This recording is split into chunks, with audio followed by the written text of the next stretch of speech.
es la escala de trabajo del geógrafo? El oficio de geógrafo se caracteriza precisamente por la voluntad de interpretar el territorio a diversos niveles de escala. Por ello, no podríamos hablar de que haya una escala privilegiada para el trabajo del geógrafo. Al contrario, más bien de lo que se trata es de ser capaz de leer los fenómenos ambientales, sociales, económicos, culturales a diversos niveles de escala y ver cómo los fenómenos que acontecen a diversos niveles de escala interactúan entre ellos. Nuestra aproximación a la geografía para la gente de mi generación aquí en España se produce al final del franquismo. Nosotros al final del franquismo lo que tratábamos de buscar eran formas para intervenir en la sociedad para transformarla, ¿no? Aquello que nos había legado la historia, aquello que nos había legado la dictadura, no nos complacía en absoluto. Y lo que nosotros queríamos era tratar de transformar la sociedad. Mi aproximación pues a la geografía es una aproximación que es, si queréis, muy instrumental, ¿no? En el sentido que a mí me interesaban los temas urbanos, los temas territoriales, ¿no? Y me interesaba sobre todo comprender su funcionamiento, analizarlo para modificar su gobierno, ¿no? Comprender para transformar. Es esta la aproximación que nos llevó a la geografía, como otros les llevó a la historia, ¿no? En aquel momento, ¿no? Con profesores como Josep Fontana, como tantos otros, ¿no? que nos acercábamos a las ciencias sociales con la voluntad de comprender para actuar. La ciudad en movimiento quiere ser una reflexión sobre precisamente la forma como la intervención de los ciudadanos, de cada uno de los ciudadanos y de los ciudadanos corrientes agrupados entre ellos para formar movimientos, ¿no? Incide en la transformación de la ciudad. Muy a menudo, ¿no? Nosotros pensamos en la ciudad como la obra de sus gobernantes o de los técnicos que trabajan al servicio de los gobernantes. La Roma de los Césares, la Florencia de los Médicis, o la Barcelona de Cerdà, ¿no es cierto? Y esto es, sin duda, claro que estos personajes han tenido una importancia fundamental, pero en cada momento ellos han tenido que hacer las cuentas con otros. ¿Quiénes? Aquellos anónimos, ¿no? Que han puesto resistencia o que han puesto presión o que con sus luchas han conseguido partes de organización de la ciudad, salvar equipamientos, rescatar espacios públicos, ¿no? Y estos son, como ustedes mismos escribieron en Chile, ¿no? También constructores de ciudad, ¿no? Constructores en el sentido propio, a veces porque la construyen con sus propias manos, ¿no?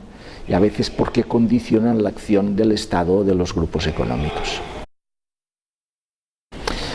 La ordenación del territorio, para decirlo como Francesco Indovina, ¿no? el urbanista italiano, es una práctica política ante todo, pero no solo una práctica política, es una práctica política técnicamente asistida. Esto es lo que es la ordenación del territorio. Por lo tanto, no nos ha de extrañar que las barreras al ejercicio de la ordenación del territorio muy a menudo son barreras políticas, puesto que la ordenación del territorio es una política pública que encuentra las mismas resistencias y por las mismas razones que encuentran tantas políticas públicas en el campo de la sanidad, en el campo de la salud, en el campo de la educación, en tantos otros, ¿no? Por lo tanto, la barrera esencial al ejercicio de la ordenación del territorio es la reclamación de los intereses particulares por encima del interés colectivo, que además, cuando esta reivindicación pues es hecha por parte de grupos con mucha capacidad, con mucha potencia, ya sea económica, ya sea política, puede llegar a imposibilitar la misma práctica de la ordenación. En el sentido de que se tienen que hacer frente al mismo tipo de impedimentos y de barreras, ciertamente, ¿no? Porque nuestros sistemas económicos tienen tantos elementos en común, ¿no?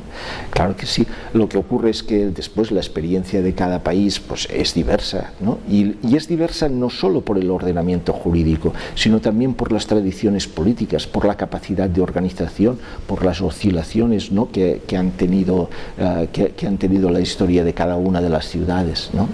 Creo que más que, digamos, tratar de buscar como un espejo en la experiencia de otros, ¿no? Lo que es como para reflejarnos allí o para ver lo que podríamos hacer si siguiéramos su mismo camino, ¿no?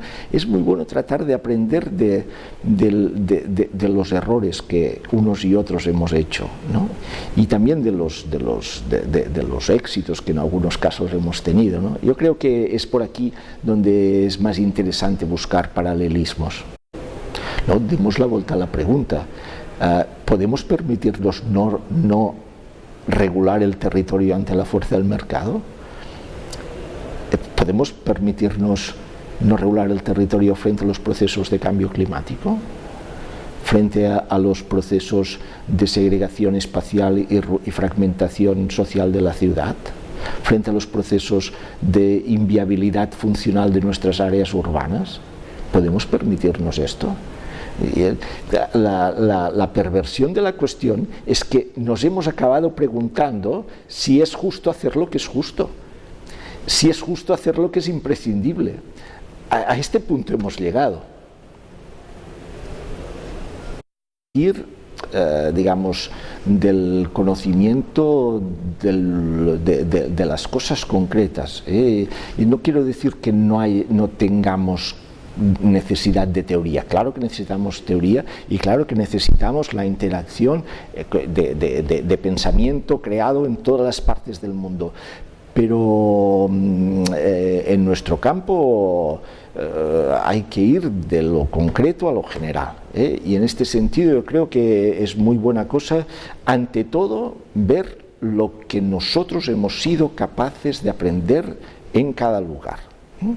Y dialogar entonces con otros autores. A mí me ha interesado mucho la tradición de reflexión urbanística italiana.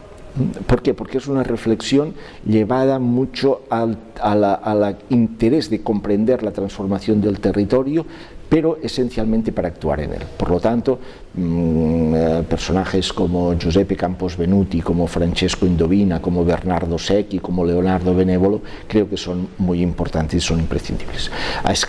En otros campos, por ejemplo, yo fui alumno de David Harvey, ¿no? en mis años mozos, y siempre lo he seguido mucho con mucho interés. Creo que es también muy interesante seguir la escuela de los bienes comunes, del tema y el debate sobre los bienes comunes. Personajes como Ugo Mattei que escriben sobre esto, o también, en fin, ahora no tenemos el tiempo para entrar en profundidad, pero el urbanismo intencionado hacia el gobierno del territorio, el análisis como los urbanistas italianos, el análisis crítico de la ciudad y la sociedad, a la David Harvey o a la Doreen Massey, si queremos decir así, ¿no? Y finalmente el tema de los bienes comunes y de los bienes comunes hacia las cuestiones ambientales, ¿no? como Mattei y como tantos otros, creo que son tres líneas de mucho interés para seguir. El reto principal de nuestras ciudades son tres, ¿no? Son la desigualdad y la desigualdad. Estos son los tres grandes retos. ¿Y por qué lo podemos decir de esta forma tan enfática?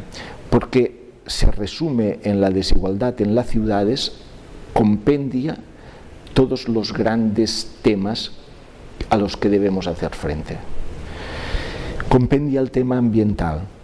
¿Por qué? Porque los efectos de la transformación en este momento de la ciudad asociado al cambio climático inciden de forma diversa sobre los diversos grupos de población, y solo afrontándolo desde el punto de vista de la equidad en el reparto de los beneficios y las cargas podemos hacer frente al tema ambiental.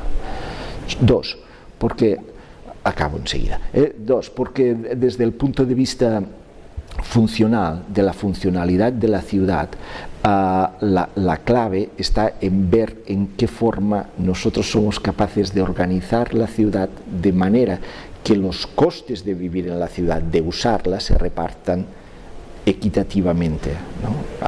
Aquí en España, por ejemplo, ¿no?, las mujeres tienden a trabajar más cerca del domicilio que los hombres, ¿no? Y en cambio empeñan el mismo tiempo en su movilidad diaria. Es como si para ellas los kilómetros tuvieran más metros, ¿no? ¿Cómo es posible esto? Pues porque las mujeres van a pie o en transporte público, los hombres utilizamos el vehículo privado, ¿no? Este reparto equitativo de beneficios y cargas en la funcionalidad es. Tercero, porque el tema de la desigualdad tiene relación directa con la segregación y con la separación de los grupos sociales sobre el territorio. Y cuarto, porque el tema de la desigualdad solo se puede resolver a través de un buen gobierno urbano. Por esto, ¿no?, si queremos hacer un compendio hoy en día de cuál es el tema clave en la gestión de la ciudad, es sin duda el de las diferencias sociales. ¿Por qué? Porque atañe al tema climático, al tema funcional, al tema propiamente de la segregación en la vivienda y el tema del gobierno de la ciudad. Acabamos donde empezamos, ¿no?, que es en el juego de escalas. El gobierno de la ciudad no puede ser solamente un gobierno local. El gobierno de la ciudad, el gobierno del proceso de urbanización requiere de políticas a todos los niveles de escala. Requiere de políticas globales, generales, que tienen que ver con los flujos generales, con los flujos que atañen, por ejemplo, al capital, a la producción de mercancías. Requiere de políticas estatales, ¿no?, requiere de la voluntad del Estado de organizar de determinadas formas las infraestructuras, el medio ambiente, etcétera, etcétera. Requiere de políticas metropolitanas, y en la cual las áreas urbanas, esta ciudad que parece no tener confines y que en cambio está llena de confines, encuentre mecanismos de gestión conjunta, porque sólo así se pueden resolver temas como la vivienda, como el transporte, como los residuos y como tantos otros, ¿no?